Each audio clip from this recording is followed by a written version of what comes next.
Today I'm reading aloud Pascal Ayanon's piece on Straub and Huillet's feature Sicilia, a feature that was released in 1999. Pascal's piece is from 2017.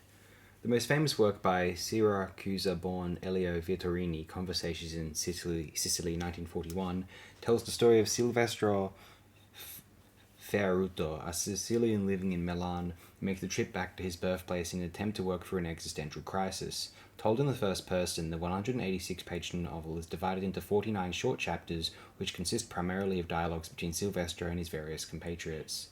Over the course of their 40-year career, Jean-Marie Straub and Danièle Huillet became known for their highly inventive adaptation strategies, and Sicilia, their 1999 cinematic reworking of Conversations in Sicily, is certainly no exception.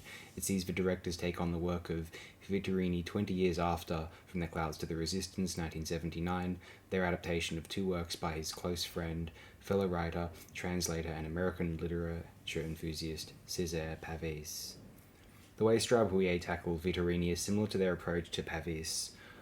Unconcerned with questions of fidelity, they rigorously remodeled their source texts. From the Clouds to the Resistance, they made their selection from two Pavese works, 1947's Dialogues of Leuco and 1950's The Moon and the Bonfires, while with Sicilia they removed the source text's first-person narration while keeping and/or condensing the key exchanges. In the film, as in the novel, the centerpiece is Silvestro's revelatory conversations with his mother. Sicilia runs to barely 64 minutes and is shot in black and white and Academy ratio by cinematographer William Lubchansky. The high contrast monochrome is hugely effective in rendering both the sun-bleached, arid textures of the exteriors and the deep tar-like shadows of the interiors, the mother's house in particular. Viewers familiar with the well-established Straub-Huillet aesthetic will know what to expect from Sicilia. The stark visual style is matched by a meticulously restrained sound design which allows characters' voices, their distinctive Sicilian accents, to resound. In Where Does Your Hidden Smile Lie, Petra Costa's 2001 Cinema de Notre Temps documentary shot during the editing of Sicilia, Straub makes his feelings clear on the Hollywood predilection for using extra-diegetic music to paper over sequences and fill gaps. There are lots of masterpieces in the history of cinema which we admire very much, but which obviously hold together because of the musical soup. Straub also takes the opportunity to address some of the criticism levelled against his and Huillet's work, including their characters' apparent lack of psychology and the non-naturalistic quality of their actors' performances. People say that there is no psychology in our films, but that's not true. There is no psychology in terms of the performance of the actor because there is a dramatic abstraction that goes deeper than so-called verisimilitude. In between the shots and in the way shots are linked to each other, it is extremely subtle psychology. There's no doubt that in Sicilia there's a certain mannered quality to the performances, with the apparently flat delivery of dialogue heightened even more by the actor's similarly understated physicality. However, in terms of both psychology and backstory, it's in the content and selection of the dialogue rather than in its delivery that important facets about the character are revealed.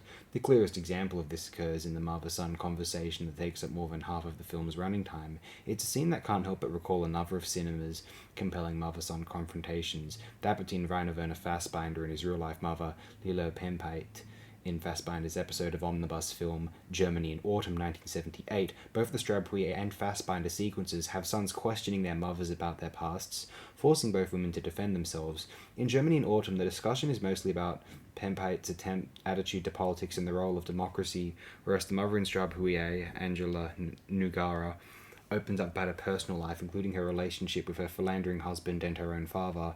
The power of the Straub-Huillet mother-son conversation lies partly in the fact that while the images are austere, the dialogue has an extraordinarily sensuous quality that transcends the actor's non-naturalistic delivery. It's an approach that echoes one of Robert Bresson's famous dictums in Notes on Cinematography. Image and sound must not support each other, but must work each in turn for a sort of relay. As the mother talks about the food the family had when her children were young, there are mentions of bread, oil, sausages, peppers, olives, dried tomatoes, rosemary, lentils, wild chicory, and much more, evoking all manner of sights, smells, sounds, and textures. She also talks about the smell of honeycomb when she was a young woman, and in another exchange, taken almost verbatim from the novel, she recalls forcing her husband to help her give birth. He helped me, he pulled the baby out safe and healthy as if he was someone else, but of course I pushed more than he pulled. He had his face covered in blood and sweat. The vivid nature of these descriptions, together with the other sensuous references throughout the film, confirms Straub-Huillet's Huillet's commitment not only to the source text, but also to the expressive possibilities of sound. Indeed, this was noted as early as 1971 by Richard Roud in one of the first English-language monographs on Straub, and could still be applied to his and Huillet's work 3 decades later. Even though the sound is captured live, Straub already altered it by the direction of his actors, obliging them to speak in a deliberately inexpressive manner. For him, the soundtrack of a film is at least as important as the visuals, if not more so.